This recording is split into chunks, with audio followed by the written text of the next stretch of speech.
আদম আলাইহিস সালামকে সৃষ্টি করেছিলেন, তখন ফেরেশতারা দেহটাকে, অবয়বী চেহারা নয়, শুধু দেহটাকে সৃষ্টি করলেন টনটনে শুকনো দুর্গন্ধযুক্ত মাটি দ্বারা।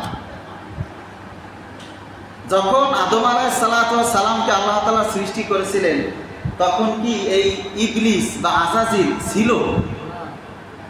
হ্যাঁ, ছিল। এই ইবলিস তখন ছিল কি হিসাবে? ছিল মুআল্লিমুল মালাইকা, ফেরেশতাদের সর্দার হিসাবে সে ছিল। ইবলিস কিন্তু নূরের তৈরি নয়, সে কিসের তৈরি? আগুনের তৈরি। ইবলিস কিসের তৈরি? আমরা যেটাকে শয়তান বলি না, ওর মূল নাম কি? ইবলিস। ওই ইবলিস তখন ফেরেশতাদের সর্দার ছিল।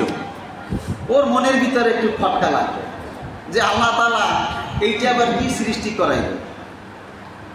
যখন দেহটা সৃষ্টি করা হইল, তখন শয়তান ইবলিস ওই দেহের ভিতর থেকে আসে এবং যায়, দেখে এর ভিতরে কিছু নাই। আমাদের যে